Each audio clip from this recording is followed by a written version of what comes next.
Good morning, good morning, good morning. Happy Tuesday, April 27th, 2021. This is Morning Joey. I'm your host, Joey Molinaro. Thanks for waking up with me. Another beautiful Tuesday in downtown Indianapolis. It's draft week. Joey's draft week continues. Big show today. We got 9-10 coming up here in just a few moments. Going back to my roots, going back to where it all started, going back to my old job, the first podcast that I was ever on officially, and that's Kevin's Corner with Kevin Bowen, my guy from 107.5 The Fan in Indianapolis. He's going to talk NFL draft. We're going to catch up. We're going to shoot the shit. We're going to talk about the Colts and what Chris Ballard's going to do. Could they trade back? Is there any chance that they go with a wide receiver? What are they going to go for a tight end? Are they going to trade for a tight end? So you're going to get your Colts fix there from my guy Kevin Bowen. And then after that at 9:30 from Steelers Depot, I've been following this guy forever. My dad listens to him like he's the damn Pope. Like he takes every word that he says and just, it ingrains it in his mind. Alex Kozora from Steelers Depot to talk about our Steelers and what they're going to do and whether or not Najee Harris would be a good fit, if there's any chance that they take Travis Etienne, what he says to people when they say that, Big Ben is the biggest liability on the team. All of that is coming up. Great show today. Like I said, stacked with NFL draft content throughout this week because it's one of my favorite weeks of the year, one of my favorite weekends of the year coming up. So I know that there's a handful of viewers out there who that's not really their thing, and I'm sorry. We'll get back to our, normal BS next week, but mostly this week we are answering questions, we are discussing, we are in on all of the mock drafts. For those about to mock, we salute you. Everything you need draft-wise, especially for my squad, the Steelers, and then my hometown team where I came up in the media world covering them and have a tie to them with the Colts. It's a big week, so hope you're ready for it. Big show today. Really, really excited. For those on YouTube, thanks for being here as always. Be sure to hit that red subscribe button. Subscribe to the channel. Turn on the notifications so you know when I upload a new video. I'm going to start doing at least one YouTube exclusive video per week.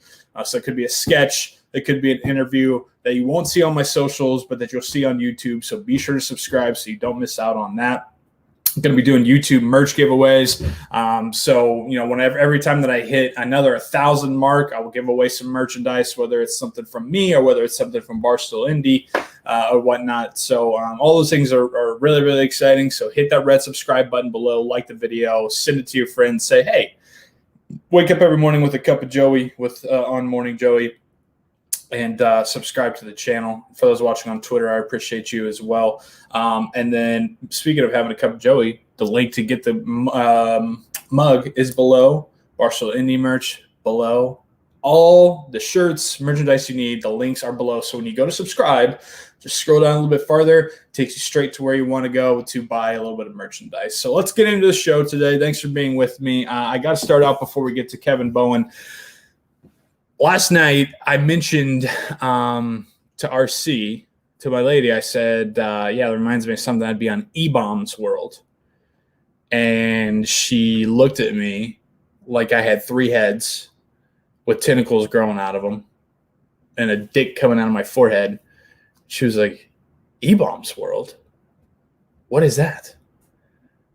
And I said, you don't know about E-Bomb's World? You didn't spend like your summer days and then nights in middle school on E-Bomb's World just doing bullshit and having fun with your friends? She's like, no, I've never heard of E-Bomb's World. And so once I got over that, I went to some of the classics because that was like I told her, from 2004 till like 2007, hard 2004 to 2006, and then maybe some in 2007 when you were like really, really bored, at least from my age, my generation. At that time I was like 13 or 14. When you didn't have like some weird dance party to go to or like a middle school dance, or, you were able to go a group of friends over to a girl's house with other group of girls, and and you were just really bored, you'd hop on E-Bomb's World. And you play the curveball game, you play some putt-putt, you play the helicopter game, you'd watch videos like End of the World. They had the soundboards. That's what it was, because I was like, oh, that reminds me of a soundboard that'd be on E-Bombs World. And they had the soundboards of like Jack Black from Tenacious D. I remember it was just like prank call heaven, right? You would get on there and you'd be able to have these soundboards and call people, call the girl who's having the sleepover at their place, and you prank call him with Jack Black, and like you just click the soundboards of what he's saying to try to have a conversation with them while you're prank calling. It never worked out like you thought it would. Never did. But you had Jack Black talking about like cock push-ups, and then you had Beavis and Butthead soundboard that was like TP for my buckle. And she never heard of it. She never experienced E-Bombs World. And I couldn't believe it. But then the more I thought about it, I was like, well, she is 2 years younger than me, and she's a girl. So girls are smarter and had better things to do than, us idiots who in 2006 would spend our Friday nights, until 2 a.m, like dicking around on E-Bombs World and seeing what funny videos and everything would pop up on there. But that was hardcore. Like I said, like 2004, 2006, E-Bombs World was a big, big thing. And it always felt kind of like you were doing something a little risky, a little dangerous. I feel like it would like give my my dad's computer kind of a virus, And then like if your friend's parents came down, you're on E-Bombs World. Like if you were kind of the stricter parents' house, they wouldn't like that. They'd get on you a little bit. But one of the first things I think of with E-Bombs World is the Star Wars gangster rap.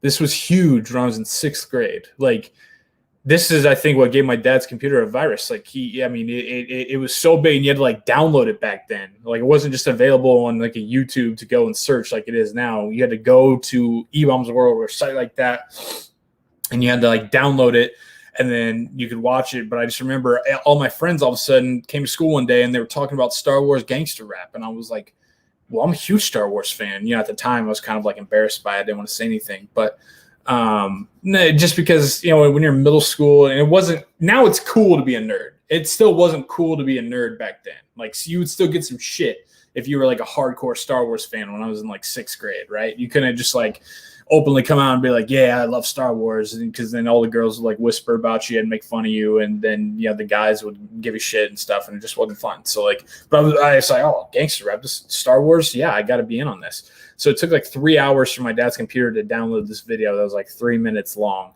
And I played it last night, and I was just laughing my ass off, and Riley didn't really get it, which is fine. But I was like, man, this is a big throwback. This is like some original internet type of shit. This is like some original OG internet stuff.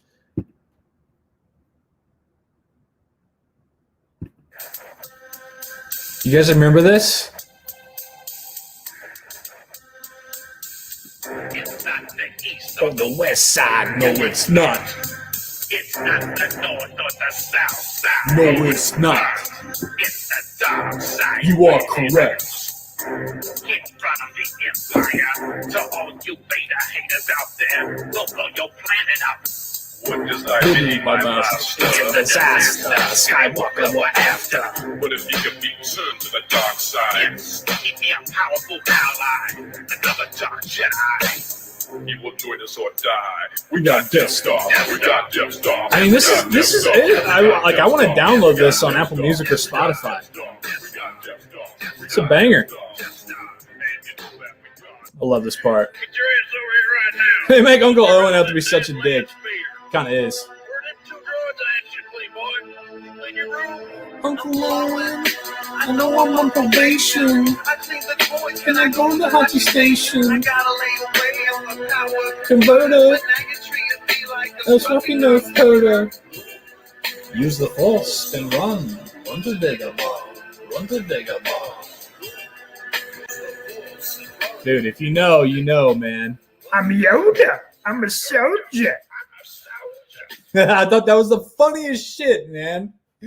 Like 6th grade, my dad's like, you're completely destroying my computer, but I guess this is cool because he's a huge Star Wars fan too. I'll come back to this. I'm sure I got Kevin Bowen waiting. I do. Dude, that video, that was so freaking funny, man. And it's just like, It was original internet stuff. That was like the first YouTube video or first video that I had to be a part of was Star Wars gangster rap. Luke Skywalker's got some bars too, man. He has got some absolute bars. But let's get to it. NFL draft week. Joey's draft week continues. My buddy, KB, what's up, dude? Yo, what's up, man? How are you? Thanks for having me, dude. Absolutely, man. It's I've come and spoken a few of your classes. Gone back and done some beers at Bowen stuff. So now I wanted to have you on. This was like when we were doing Kevin's Corner together, and I know you still are doing Kevin's Corner. Go for those like NFL, especially Colts, wherever you get your podcast. Kevin's Corner available. He covers the Colts better than anybody. But when we were doing it together, this was like our week, man. This is the Super Bowl. This is Christmas morning, to say the least. Like, I'm hoping Maddie can let me creep down a few more steps on Thursday morning because I'm so giddy about, honestly, Thursday, Friday, and Saturday. I don't know. There's something about just – and you and I are such big college football fans as well. There's just something about this week that I absolutely love and all the unknown and whatnot. So I know you're giddy about it, and as am I, man. Right. So follow Kevin at KBowen1070 on Twitter for the latest on the Colts, anything NFL. But let's get into it, man. Chris Ballard spoke, what was it, on Friday? Yep. On Friday, and did his pre-draft presser, and we know how Chris Ballard is. Nobody's better at the mic than him. What did you take away from that? What are you expecting from this weekend from what you heard from Chris Ballard? Yeah, I thought it was pretty smoke screeny, to be honest with you, from him. Maybe more so than I remember in past years, compared to what Jim Irsay says last week when Irsay's saying, oh, yeah, we need a third corner. We only have two corners. And, Ballard's probably in his office like, dude, what are you doing? Like, do not say that. But he certainly is – he'll answer the questions in the most politically correct way without giving, I think, too much. So left tackle, edge rush, corner, I think all those are needs. But I do feel like with only two picks in the first, I think, 125 – they would love to trade back. And I know that's not breaking news to you because you know how Chris Ballard operates. But considering that not only do you only have those two picks in the top 125 this year, in all likelihood, your first rounder is going to Philadelphia next year for that Carson Wentz trade. So I do think, number 21 overall, that could look like number 29, 30 overall for the Colts in their first pick. Okay, so you are expecting, even if they do trade back, that it won't be like what we experienced a couple of years ago where we didn't have any draft pick on Thursday night. So you're expecting them, even if they trade back, you'll be able to have a press conference on Thursday night talking about the pick. I mean, selfishly, maybe I'm just talking from that side of it. I'm hoping, but like in all seriousness, I mean, trading back from 21 all the way out of the first round, I mean, that's a big drop. When they did it a couple of years ago, when you and I were doing the pod, I mean, that was 26 to. They ended up having the 34th overall pick that year. So I think if you go from 21 to, Buffalo's been a popular team that, might trade up and take a running back that your Steelers might like, something like that. I think it's beneficial to get that late first rounder, to have that rookie on the fifth-year team option. I mean, not to get too nitty-gritty in the contracts of it, but I do think that's a big benefit. And, even if you move back 10 spots, 8 spots, something like that, you can still get – a third-round draft pick in this class or maybe even, a second rounder next year. Yeah. Why do you think that national media folks continue to slot a wide receiver in the first round to the Colts? When are they ever going to learn? I don't get that. To me, I feel like what the Colts have operated with this offseason, they've almost kind of pigeonholed themselves into this left tackle, edge rush, maybe corner sort of predicament here. The one thing I do find interesting with wideout is this. Jim Irsay seemingly came in at kind of the final minute, final hour, and told T.Y. Hilton, hey, we're upping the number for you. Here you go. Here's 1 year, $10 million. T.Y. said that the number that Chris Ballard originally told him was not at the level that he wanted, and he felt like he was going to go to Baltimore. So if you take that information, and obviously Ballard is running the draft, and sure, Jim Irsay has some say in it, but I think he's giving Chris Ballard freedom to make the selection. If Chris Ballard doesn't view T.Y. Hilton as 1 year, $10 million, and he views T.Y. Hilton in a little bit of a smaller number, does that mean that wideout is a bigger need in Ballard's eyes, Frank Reich's eyes? Now, that might be me overthinking it a little bit. I still don't expect wideout at 21. But I'll say this. If for some reason one of those Alabama kids is there at 16, 17, 18, oh, boy. I'd be thinking long and hard about moving up for that guy because you got to remember T.Y. Hilton is 31 years old, and Paris Campbell has not shown an ability to stay healthy in the NFL. What about a guy like Kadarius Toney from Florida? I love him, man. I don't know if it was just like, again, I was craving college football so much in the fall, but I felt like I watched so much Florida this year. Yeah, they were on a lot. Yeah. I vividly remember Florida Ole Miss, maybe like the first game of the year that I was watching. And I really like Toney. I mean, I really like Rondale Moore, to be honest with you, as well. I mean, I feel like Rondale Moore plays a lot bigger than his size. Yeah, sure. I feel like his ability to make some plays after the catch is not just all pure speed, which he does have that quick first step. But guys like Toney, guys like Rondale Moore, guys like Elijah Moore from Ole Miss, those are three guys kind of in the similar mold a little bit wideout-wise. If I were a team in the 20s, I'd be thinking long and hard. And I don't know, maybe even Toney doesn't even get to the 20s if he's that fourth wideout off the board. What are you hearing or what are you thinking about who they like up front in terms of left tackle? Do they, obviously it's a pretty, from what I've read and done research on, a pretty deep left tackle, pretty deep offensive lineman draft. So there's a bunch of names out there. But who are you feeling like Chris Ballard kind of has his eyes on and likes if they're going to go that route? Yeah, I feel like the most popular name we've seen is Christian Darrisaw out of Virginia Tech. Now, the question is, you hear the term lazy with him as like the biggest negative. Now, is that just any sort of big guy that whatever can dominate his opponent for 90% of the game and 10% of the film? You're just kind of like, oh man, I wish he was, whatever, Walter Jones for the entire game. And then part of me thinks you put him next to Quentin Nelson and does laziness just go out the window? And he's got to play to the whistle, snap in and snap out. The guy that I just posted my mock draft earlier today, I have them taking Sam Cosmi out of Texas. Now, is 21 a little bit early? Probably, but I made a rule that there were no trades because trades complicate things and it's too early in the morning for me to be worried about that. So, sure. I don't know. Maybe you trade back 5-10 spots and you still get him. But I feel like that athletic trait, I mean, Chris Ballard, you've obviously had him on. He's obsessed with those traits. And Cosmi tested very well, played left tackle at Texas, was a captain. I know a lot of this stuff might sound a bit cliche, but if you look at Chris Ballard draft picks, they fit a bit of a blueprint there. So I really like Tevin Jenkins at Oklahoma State. The question for me is, can he play left tackle? Sure. And, the Colts, have that need there with Anthony Costanzo's retirement. So Darrisaw, if he gets there, but Cosmi might be a little bit more realistic, especially in a trade back. Is there what percentage would you put it at?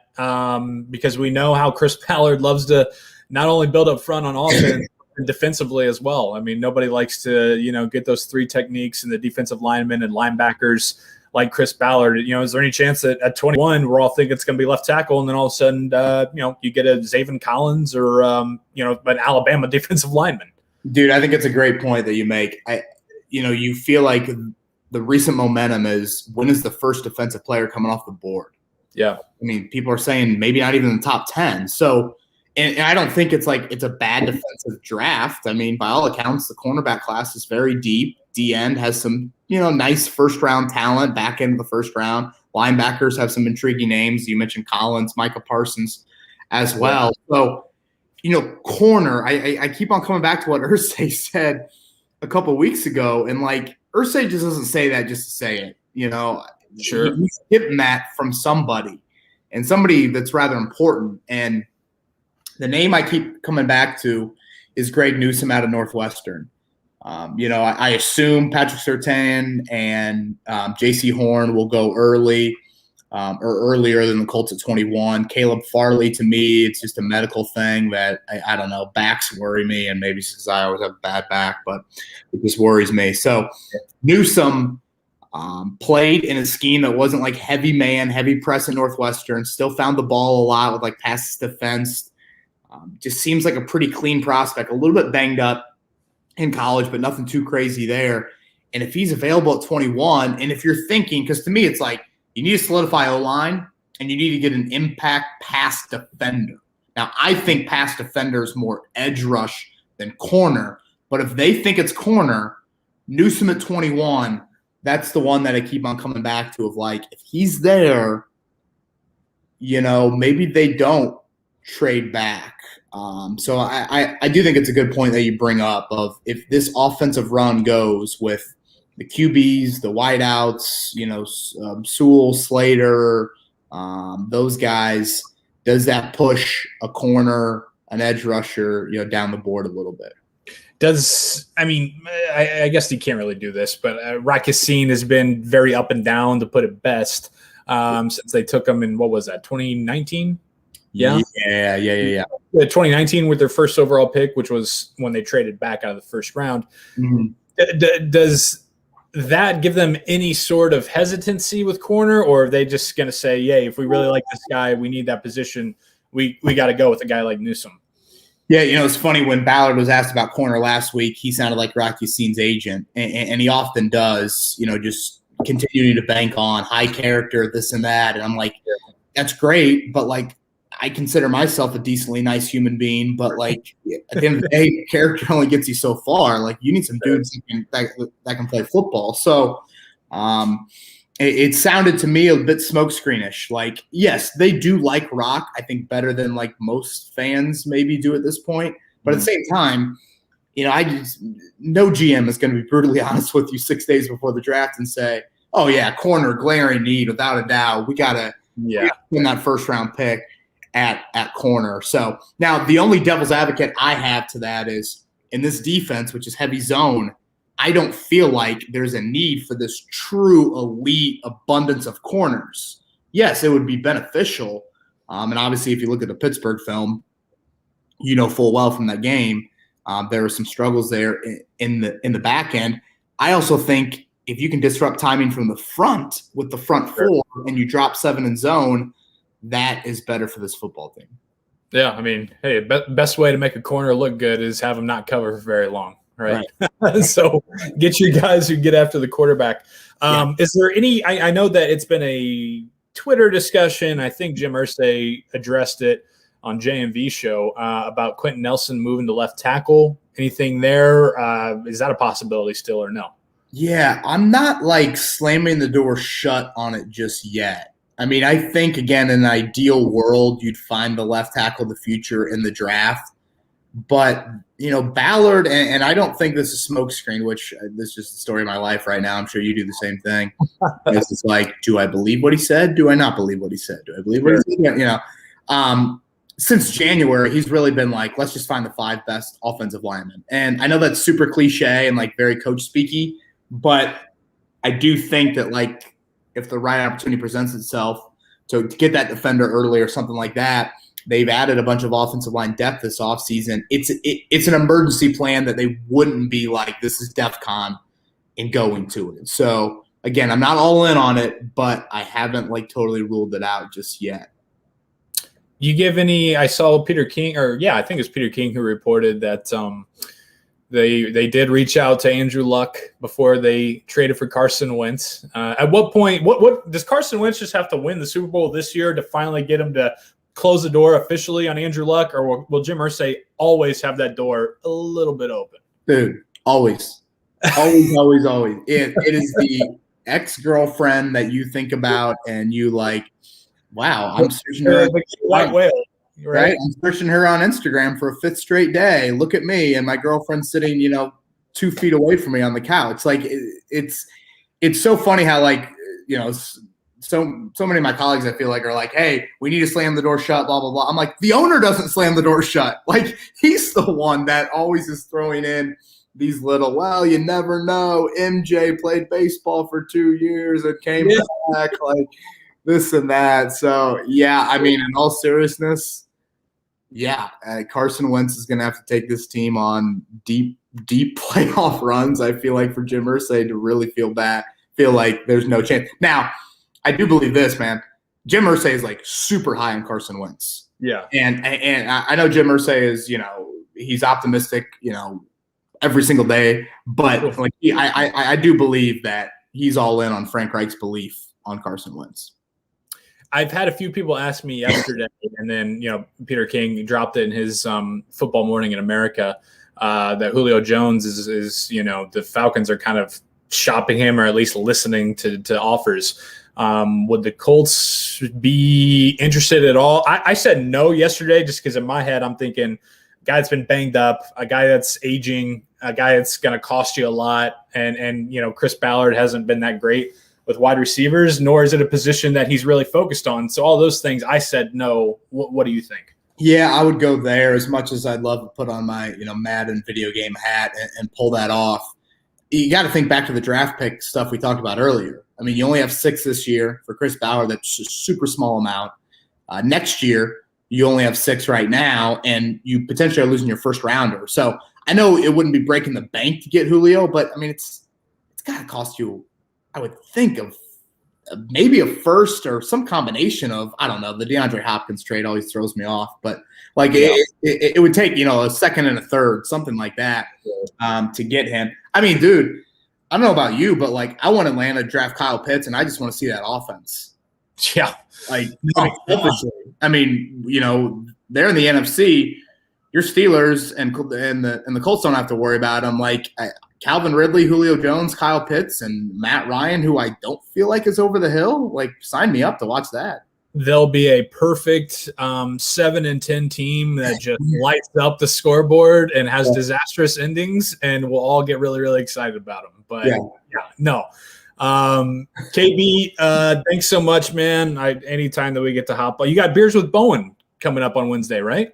Yeah, tomorrow night, man. You were a huge, huge part of that over the years, so I appreciate you giving me a chance to plug that. 8 o'clock on YouTube on 107.5 The Fan. That's our station's YouTube page. So just head to my Twitter, KBowen1070. You can find it there, and it'll be fun. Throwing them back, talking some draft. And before I go, man, I do want to get your thoughts on the Steelers pick. Yeah, I mean, everything that I'm getting ready to have my guy Alex Kozora on from Steelers Depot, and everything that we're seeing is pointing towards Najee Harris to being the pick if he's there. So unless that's just major smoke screens and gaslighting, and they're trying to dial up something to trade up, or I don't know, but everything that I've seen, it's going to be Najee Harris. So I'm cool with it because the way that I'm talking myself into it is like, all right, if they like Najee that much, then there's obviously a reason. And obviously he's a stud. I mean, the hurdle over your Notre Dame Fighting Irish, and you think about that all the time, I'm sure. Yeah. But you take the best overall running back, and then in rounds 2, 3, hell, even 4, then go get some linemen to be able to come in and be maulers and plug and play. So that's kind of, if we're going to go with it, then that's the best route in my mind. So yeah. I think it makes a lot of sense. And then how early is too early for me to look at my 2022 mock draft on Sunday? I mean, if you're not doing it after the Colts pick or whatever happens on Thursday night, then you're doing it wrong. So I think you have to get your first one out of the way on Thursday morning-ish, just to kind of get an idea for content to push over the weekend. And then once the Colts are wrapping up, that's when you're like full on, here's my big board for 2022. Boom. Publish. Here we go. All right, that's Kevin Bowen. Follow him at KBowen1070. Beers with Bowen tomorrow night for all your Colts draft needs on 107.5 The Fan YouTube page. So, KB, I love you, brother. I'll talk to you soon. See you, man. Peace. Yep. All right, that's from the Colts draft perspective, my guy Kevin Bowen. And we got to bring on now Alex Kozora from Steelers Depot. What's up, man? Good morning. Hey, Joey. Thanks for having me on. I appreciate it. Dude, it's I gotta say, it's really exciting to talk to you. I've been listening to Steelers Depot for a long, long time. My dad is a absolute religious listener of Steelers Depot. He takes everything that you and Dave say as gospel. So it's great to talk to you, man. I appreciate it. Yeah, sure thing. I'm just excited for the draft to finally be here. We speculate and we talk about who the pick's going to be, and then we're all probably wrong. And it's just the fun and the magic of draft season. Yeah, absolutely. So let's hop in, man. 24 right now on Thursday night in the first round. I was just talking with Kevin Bowen. I mean, everything that we're seeing, it's pointing towards Najee Harris, right? What are your thoughts? Would you like that? Who do you think they're going to go with? Yeah, my final mock draft for Steelers Depot, I mocked them Najee Harris. I think that it just comes down to a couple of factors. Mike Tomlin loves feature backs. He wants a 3-down guy. He doesn't like the committee approach to it. He wants someone to be his lead guy. And if you don't take a Najee Harris or a running back in that first round, trying to find that feature back in rounds 2 or 3 gets a lot tougher. I think there's better depth along the interior in offensive line and offensive tackle than there would be trying to find that feature back in say rounds 2 or 3. And then just the pre-draft interest. Every single Steelers first round draft pick has had Mike Tomlin and or Kevin Colbert at their pro day since 2010. And Mike Tomlin, Kevin Colbert were at Alabama's pro day. Eddie Faulkner, the running backs coach, was there for Harris's second pro day where he actually worked out and went through drills. So all the signs point to that. It's not that it's guaranteed to be Harris because he may not be there at 24. The Dolphins are sitting there at 18. They need a running back, and so he could be off the board. And this could be a William Jackson, Artie Burns situation where the Steelers were going to take William Jackson, and then he's gone one pick ahead, and they have to settle on Artie Burns, and it doesn't work out. So Dickerson, I think from Alabama, if they're comfortable with the medical, that could be a pick as well. And there's always a dark horse sleeper, and Asante Samuel, the corner from Florida State, Tevin Jenkins from Oklahoma State, Zaven Collins from Tulsa. We'll see, but I think right now Harris is the favorite. So is there any chance that if Harris is gone, goes to Miami, that they would still go with running back and a guy like Travis Etienne if he's there? Sure, I think that's possible. If you want Etienne, you're going to get somebody more dynamic, someone that's going to produce bigger plays in this run game. I just think overall, though, because there was a report that came out last week that they were narrowed down to 3 guys. It was Dickerson, Jenkins, and Harris. And what all 3 of those guys have in common is they're tough, they're physical, they're going to improve kind of the short yardage and the power run game. And this team really, really needs it because they've been so brutal in short yardage situations. And so I don't know if Etienne would fill that to that same degree because he's not the power physical type of back to that degree that a Najee Harris is. But sure, I think that, because you have 3 top running backs in this class. You got Harris, you got Etienne, and Javonte Williams. I don't think any of those 3 make it to 55. So if you don't take a running back at 24, you're saying, okay, we're going to take the tier 2 running back, Trey Sermon, someone like that in rounds 2 or round 3. So that is certainly possible. And again, they were at Clemson's pro day, Tomlin, Colbert, and Matt Canada, the new OC. So the interest is obviously there. I don't know, man. I still think that we got something there with the Derek Watt short yardage package. They got to put him on the field. They got to play him. I haven't seen enough of that from the wild card game against the Browns where lined it up, it worked, and they said, "Yep, we're going to line up the same way again, and we're going to shove it to Derek Watt, and we're going to get stopped." Yeah. So you mentioned Matt Canada. What Fichtner out? A lot of people are very happy about that. Canada in. What can Steelers fans expect from him, from his offense, and who would be a guy offensively that would fit for him in this draft? Well, I think there's a lot of unknown there because he's never been an NFL OC before. A lot of experience in the college game. We'll see what ideas work for him in the NFL and what ideas don't. I think one thing we're very likely to see is pistol. And what that's going to do is the combination, because Ben does not like being under center. That's the worst kept secret in football. He does not want to be under center, but you want to get more of a downhill run game, use more play action. Steelers have been just horrible in using play action and terrible in being effective with play action. So pistol's kind of that middle ground of let's get Ben away from center, but still create downhill run action because the running back's right behind you as opposed to being next to you. So I think that's one thing we're going to see. Other than that, you're going to see more pre-snap motion. You're going to see more jet plays, more jet sweeps and things like that. I don't know if it's going to be super college-y because you're still going to be focused on things that Ben likes and he's comfortable with and things that work well with him. So I don't know how much different it's going to look overall, but I think we're going to find out. And then in terms of guys who fit, I just think he wants good football players. That sounds like the most football cliche thing to say in the world. Like, we just want good football players. But I just think, if you have good talent, you can work them into your scheme no matter what it is. You'll match personnel, you'll match scheme to what fits best for your offense. So, could you get someone more exciting like an Etienne or Kenneth Gainwell, the running back receiver from Memphis, who can kind of be more of a dynamic type of guy? Maybe, but I think if you just get some really good football players, rebuild this offensive line, then it doesn't really matter what you're calling because you just have a better team and a better line, and that kind of really opens up the entire playbook for you. Where do you stand on Ben Roethlisberger, him coming back? I know a lot of people, it's very popular on Twitter to get retweets to trash, Big Ben and his play. So what are your thoughts on Ben Roethlisberger heading into 2021? Yeah, I was happy that he's back. I think people somehow forgot about 2019 and how terrible that was and how much everyone missed Ben when they're going through the Mason Rudolph. And I know we both love Doug Hodges, but he's not going into the Hall of Fame the way that Ben is. So I think we have just such short-term memory. When Terry Bradshaw retired in, 83, okay, just find the next Bradshaw. Well, it took till 2004 to find the next Bradshaw. So there's just a lot of short-term memory there. Obviously Ben, is not the same guy that he used to be. The deep ball was an issue last year. The Steelers offense in general was so limited. They couldn't run the football. They couldn't throw deep. So they just really had a small menu of plays that worked. But I think it's also worth pointing out that he'll have hopefully a full training camp preseason, which will always be nice. And then just, this time last year, he was learning how to throw again coming off that elbow surgery. He had to really restart from the ground up. He won't have to do that this year. He can kind of really hit the ground running, and it's probably a benefit to that as well. So I'm not expecting to see Ben be, 2004 throwing off defensive tackles Ben anymore. But I think I'm happy that my Hall of Fame quarterback is going to be, in the lineup in 2021. Is there any chance that they trade up to try to get a quarterback if somebody falls? I would be really surprised. And Kevin Colbert yesterday said it was, quote, very doubtful that they were going to trade up. Now, that's coach speak. You never know what's going to happen, but I would be pretty surprised. They only have 8 picks, and they have so many needs on this team. All the holes they have to address, whether that's offensive tackle, center, running back, tight end, edge, slot corner, safety depth, potential off-ball linebacker. I mean, there are just a lot of issues on this team right now. So you never say never, because you don't know what the draft is going to look like and who's going to fall and what offers are going to be available. But I think it's most likely they just sit at 24 and just stay there. Maybe they trade down a couple of spots, but I think trading up is pretty unlikely at this point. Okay, but let's stay in the quarterback room. Dwayne Haskins, Mason Rudolph, Josh Dobbs coming back. Obviously, we know Dobbs more of a film room guy and a guy who had the headset on to help Big Ben out there on the sideline. What are your thoughts on the quarterback room? Are we going to see any improvement from Dwayne Haskins at all?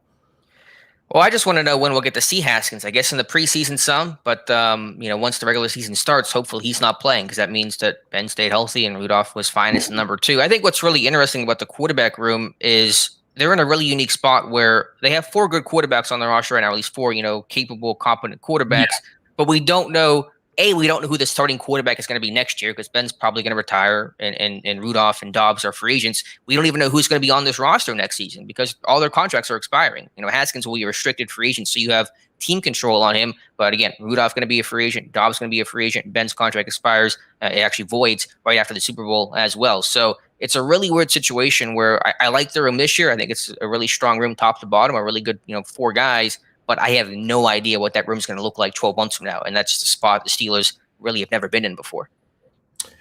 Will you be shitty if they do draft a quarterback at 24, cornerback? Like you mentioned, Asante Samuel. You dropped those list of corners who they've taken since 2010, and I had to go to the bathroom and get I got sick. I had to excuse myself. Do they have the ability? I mean, can they draft a guy early like that and turn him into something that's productive and good, or is it just a waste of a pick? Well, I think there's a need there. Whenever you lose Mike Hilton and that bizarre saga of releasing Steven Nelson, I still struggle to wrap my head around how and why exactly that happened. I know it was for cap purposes, but it just seems so detrimental to your own team. So there's a big hole there in the slot position. Maybe you move Cam Sutton to the slot and sub package and have James Pierre and Justin Lane battle it out on the outside. So I think it's possible. And I think with Asante Samuel, what they love about him, they love bloodlines. They love guys who dads played in the NFL. Devin Bush, Cam Hayward, Terrell Edmonds, all those guys had their fathers play professionally. And so that's going to be attractive to, I think, Mike Tomlin and Kevin Colbert. And he's a guy that, played on the outside of Florida State, but I think could kick to the slot because he's a little undersized at 5'10", $180. So it wouldn't, I'd be surprised if it was defense. They've done it for 8 straight years. I think this is the year they finally break that trend and go offense to really rebuild and become a more physical, tougher offense overall.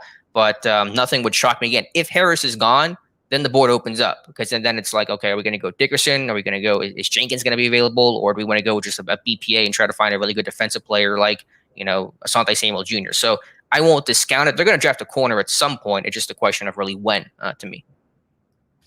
Who do you prefer if Harris is there, or if Harris isn't there? You mentioned Jenkins, you mentioned Dickerson. Who do you like better?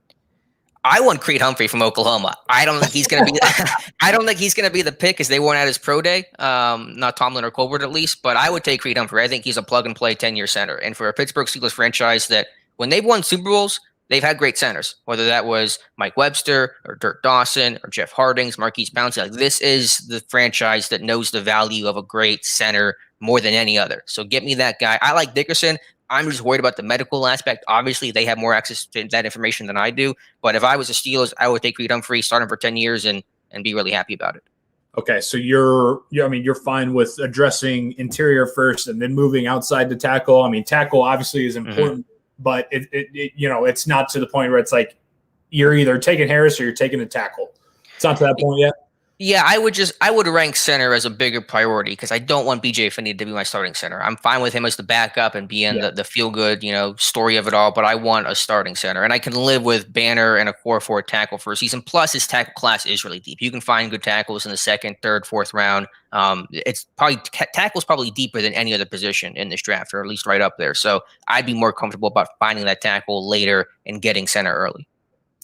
See, I'm kind of of the opinion that if you can draft Najee Harris at 24, and then with your next pick, if you can get a guy like Liam Eichenberg from Notre Dame, I wipe my hands. And I mean, to me, if you can do that 1-2, bang, bang, 1-2 punch, to me, that's like already an A draft. Am I wrong? No, you're not. I mean, if you go offensive tackle, I mean, I could see them taking a Jalen Mayfield from Michigan at 55. I think that's entirely possible. I think whatever you do to upgrade this team where your line's going to get better, your rushing attack's going to get better, you're improving your team overall. So whether that looks like, running back and then center or offensive tackle, then running back, or, whatever combination you want to come up with, if you become a more physical team and win the battle up front, it's AFC North football. You're playing against Baltimore, playing against Cleveland. You got to run the football and you got to stop the run. For me, just as a sidebar, to win the North, I know we're in a pass-happy league and Patrick Mahomes is throwing, backwards and stuff like that, but to win the North, you have to stop the run because you're playing the Ravens, you're playing the Browns, you're even playing the Bengals. You're going to run the football with Joe Mixon. So it's still very much an old school division. And so you better run the football effectively and you better stop the run. Juju comes back, signs a 1-year deal. Definitely mixed reaction. Feels like you got the Juju backers and then you got the different folks in Pittsburgh who hate Juju's guts. But it is what it is now. But do you think that with him only being back on a 1-year deal, Steelers love to get themselves some receiver value? Any chance that in the second or third round they pull the trigger on receiver again? Probably not on day one or day two because they're just good with the here and now with bringing back Juju, like you said. But I could see them taking a day three guy, and that could be a slot guy, that could be a Z receiver. James Washington's going to be a free agent after this year as well, so that's a position that may have to be addressed. But I think just as we've talked about, there are so many needs for this team right now. If you take the luxury of a receiver who's not going to play this year over a center that you need now, or offensive tackle that you may need now, or a running back which you desperately need now, or edge depth or tight end depth where there's nothing behind the starters, then I think that just kind of, it's not going to help you now. And you need guys that are going to help you win now because this is your last year with Ben, or at least in all likelihood. And so you need to kind of make that push to say, let's build the best roster for 2021 to give us that one last chance to try to go win this thing. Will it happen? Probably not. This roster's worse than last year, but you want to at least make every attempt to win for the here and now. Okay, so you think that Big Ben will be gone after this year. Do you think that the trio goes? I know Tomlin just got an extension. Maybe he stays, another year. But do you think once Ben goes, then Colbert goes, and then, a year or so after, then Tomlin goes? Are we looking at a complete overhaul once Big Ben finally says, I'm done?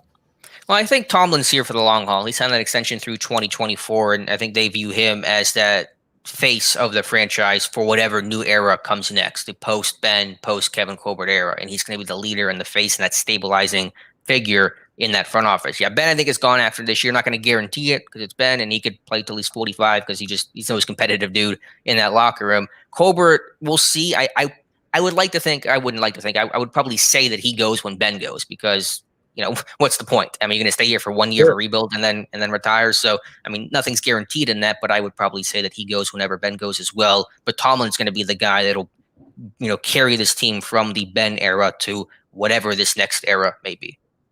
This is from Matthew in the comments. He says he wants to know, after addressing the run game, running back and offensive line, what position on the defensive side of the ball do you see the Steelers addressing first, right after addressing the run game?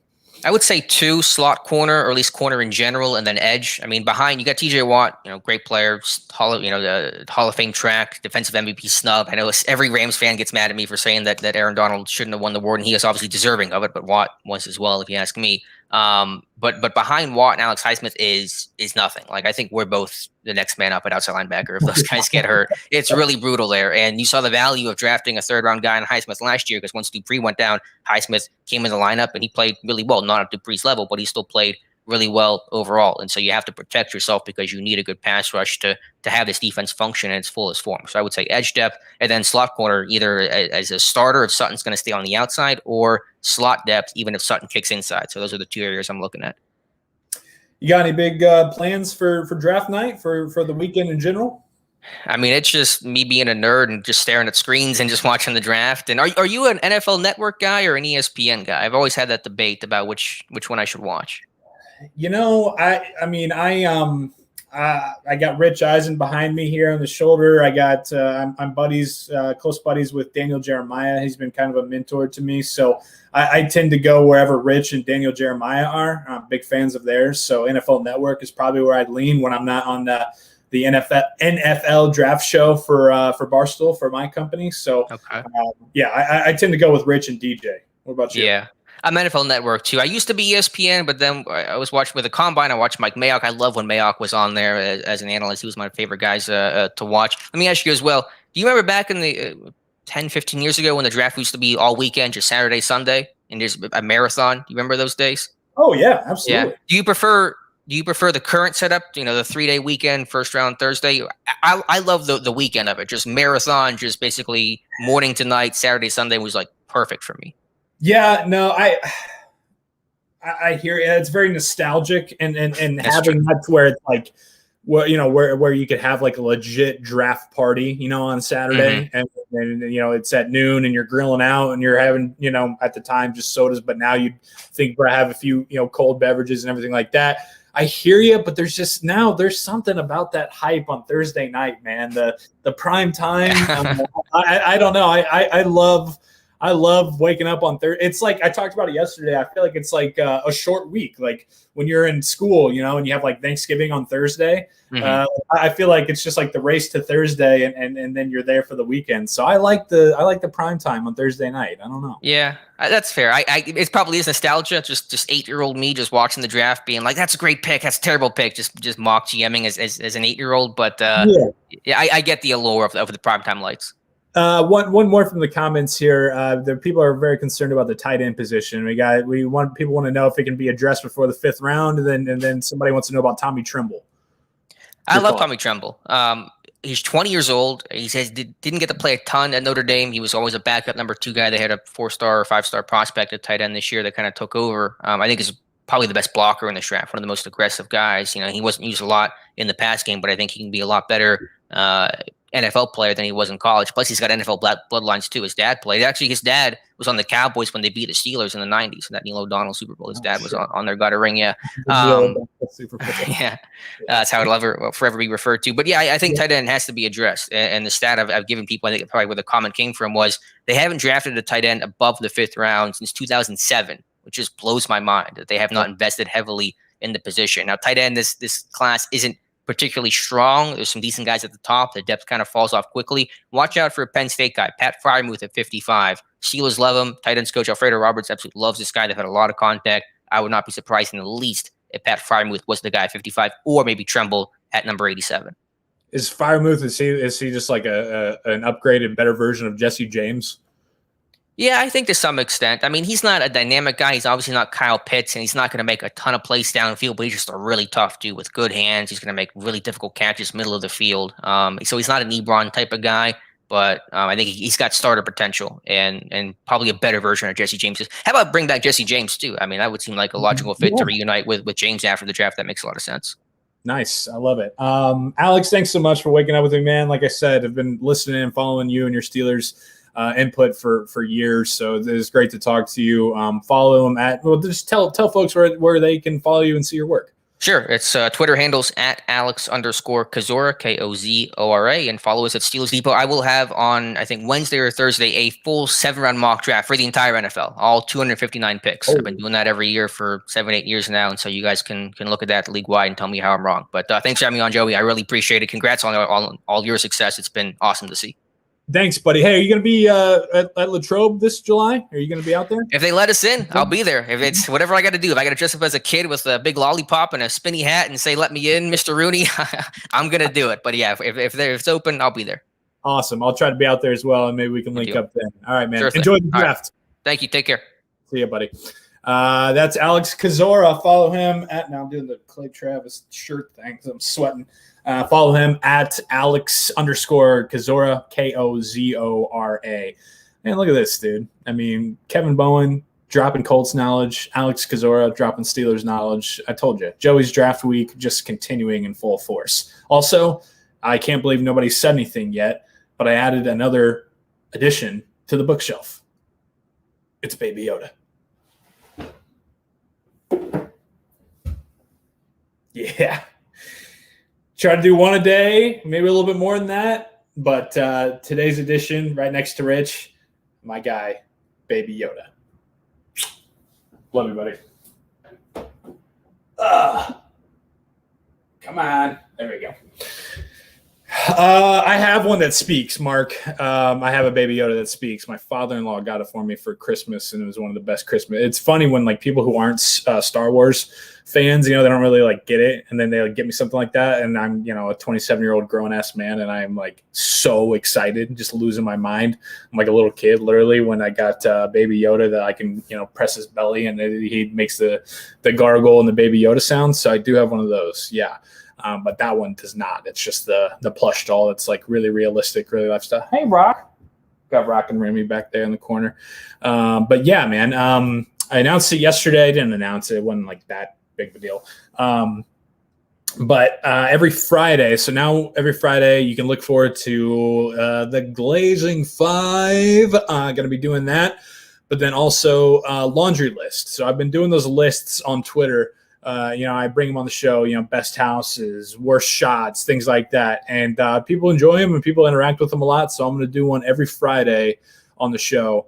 And I'll announce it the night before and everything. And then I'll drop it and we'll debate and have fun with it and talk about it on the show. So laundry lists coming Friday as well. And then Friday night as well, I'm working on a good lineup of guests. Going to go live about 7:30 to recap round 1, look ahead to round 2 and 3 and the rest of the weekend for the Steelers. So Thursday night, we're having the Barstool NFL draft show on Thursday for the first round. Got to watch that, of course. But then Friday night, I'm going to be doing a Steeler-centric draft show.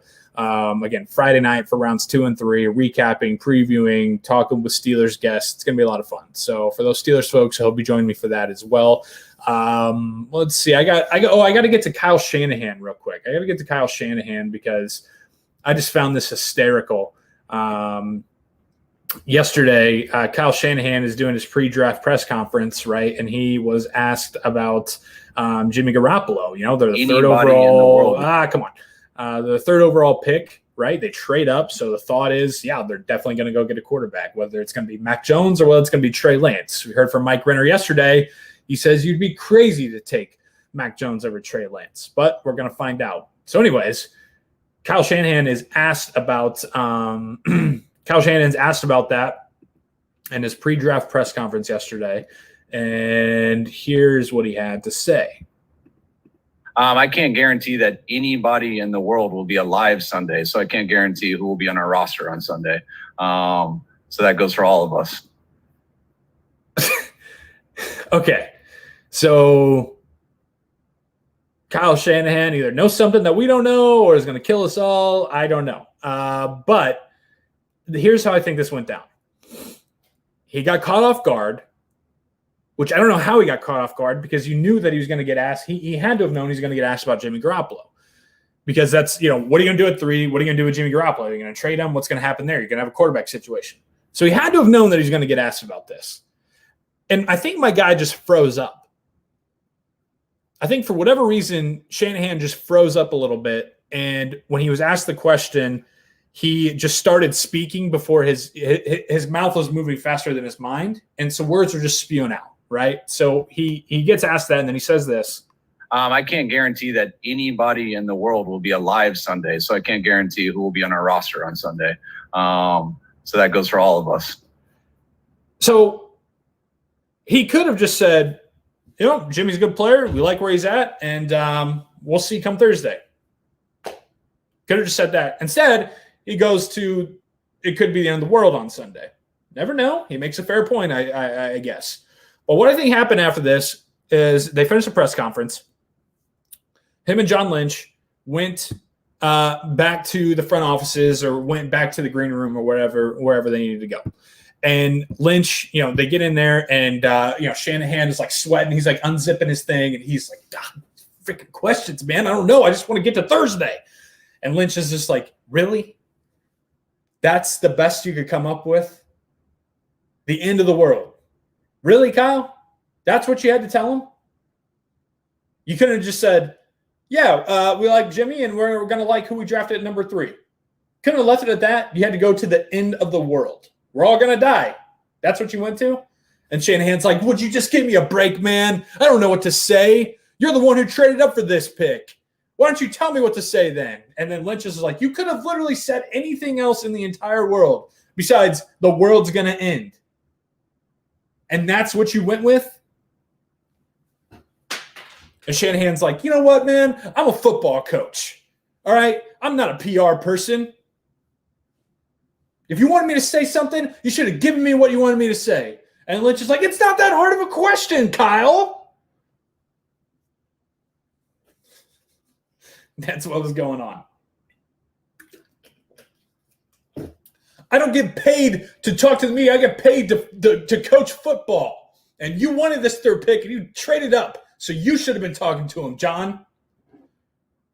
He's like, first of all, you refer to me as sir.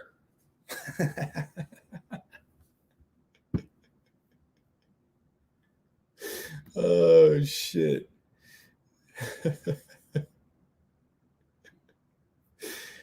That is too funny, man. Seriously, Kyle? Shanahan just opens the door and Lynch is just sitting there in his chair with his arms crossed, just shaking his head. You are unbelievable. What do you want me to do, John? You knew they were going to ask that, Kyle. You knew they were going to ask that question. And now you have everybody thinking that the world's going to end? That you know something? That you're Nostradamus? Shanahan Nostradamus? That we're all going to die on Sunday. My daughter just called me and said, Daddy, why does Coach Kyle say that we are all going to die on Sunday? When all you had to say is, we like where Jimmy's at. You're unbelievable.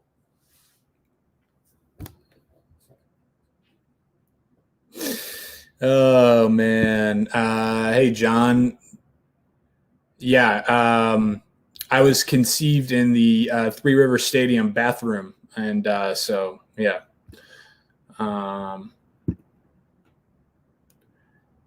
Yeah, Matthew. Fingers crossed. I love IT. He's the man. He is the man. Swagging you. Yeah. Ike swagging you. So that's Friday night, coming up Friday night. Yeah.